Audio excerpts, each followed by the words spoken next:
There is a psychological trait that all success people have something in common.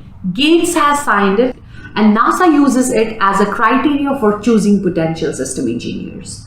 And this concept is called as growth mindset, a term that originated from Carol Dweck, who is a professor and is a doctor. She has done her PhD from the Yale University. She is a TED speaker as well. As per her, people with a growth mindset believe that intelligence or a skill in any field is often developed through efforts, and they believe anyone can nurture their abilities in anything. While the opposite people with the fixed mindset believe that the intelligence and skill are inborn and gifted, and there is no room for a change. In fact, they believe that intelligence is fixed from the birth. So in this video, we will together explore the successful mindset, which is the expansion mindset, and why is it better one and how we can develop it. Hi, my name is Dr. Sumaiya and you are watching Susan Diaries. Before I'm going into the depth, I gave you an honest idea about the growth mindset, which is the belief that intelligence and skill in any field are often developed and it's nothing magical. Of course, it won't facilitate you to get everything that you want in your life, or it will make you a next Steve Jobs. But yes, it's a very powerful lens through which you can see the world with the possibilities to improve the probability of your success. It's also important to understand that Allah subhanahu wa ta'ala has created every human with the mixture of growth and fixed mindset so that humans can operate them in their lives. Somewhere we work with the growth mindset and somewhere we operate a tough and the fastest mindset.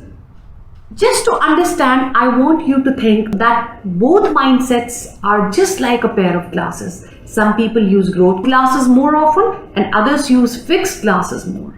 In fact, we all wear both of them and different or the particular situation in our life.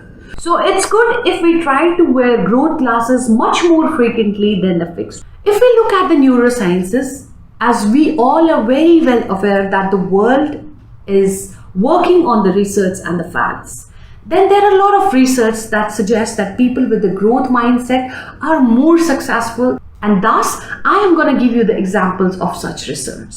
There was one research wherein it was found that the students who held a growth mindset were 3 times more likely to score in the top 20%, while the students with the tough and the fast mindset were 4 times more likely to score in the bottom of 20%. Similarly, there is another study that suggests while examining the 7th grade students who had participated in the growth mindset programs, it was found that the students were avoiding a drop by the grade that usually occurs in the middle school students. So this gave the better understanding that the people with the growth mindset are much more resilient and they can overcome the challenge and difficult situations, which is why they prioritize learning over failures and they are unafraid to take risks. They prioritize growth over stagnation. Now, if we look at the people who are with the tough and the fastest mindset, they don't like to challenge themselves because they believe that talent and intelligence are fixed and they see at a failure as an assault. And this lack of knowledge makes them stupid to think that failure once means failure always.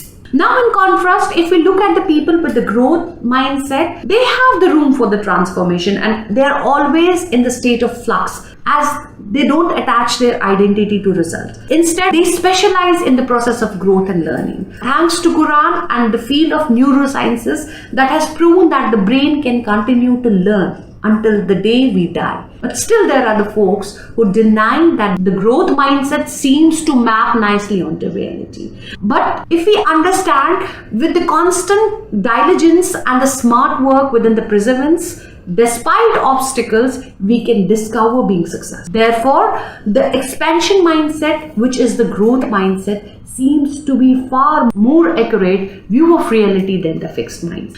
It is also seen that the people with the expansion mindset live their life in the greater way because they live in the realities than the people with fixed mindset. And the reason is that they are the good decision makers than the people with the fixed mindset because they live in the greater state of delusion. And what I mean by this, I am going to make you understand by giving an example.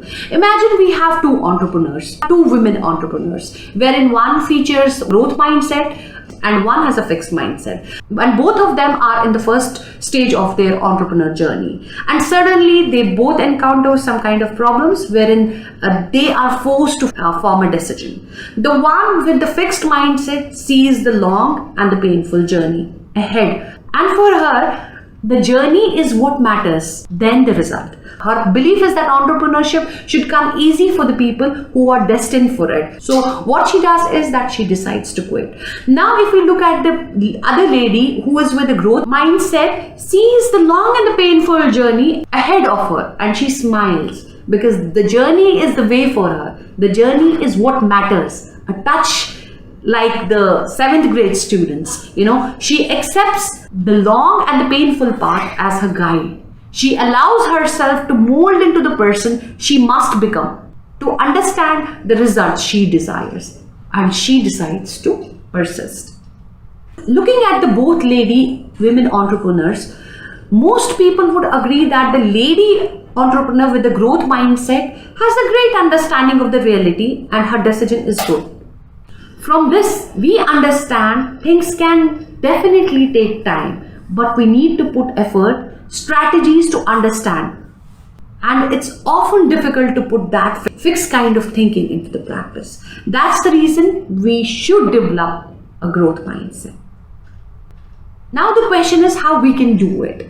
And my answer to this question is that the first key to develop the growth mindset is to simply accept and understand that it's possible for brain to change.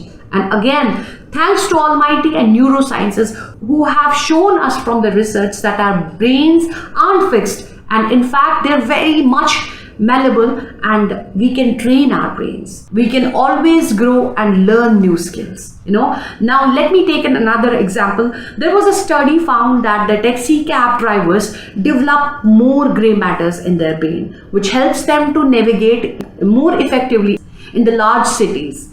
They also found that the number of gray matters in their brains were correlated with the number of the years that they had been working as taxi drivers. This study suggests that the act of driving a taxi led to the change in their brains, which allowed them to be simpler at their job.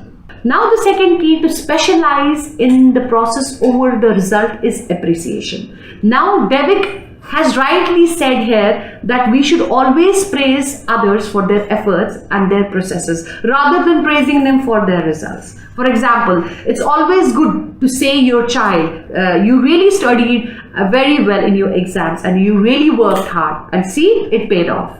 Rather than saying that, oh, you're so smart just because he got the good grades, I would say big no. Why? Because in this example, what we are doing is we are concentrating on a child and praising the process he or she adopted. It's something that she can control. And hopefully with this attitude, they will learn to associate themselves and their results with the tactics. Comparing to the later example wherein what we are doing is we are praising the kid for the result and saying that you are very smart, which is ultimately out of their control, and unfortunately this child will always begin to associate themselves with the result.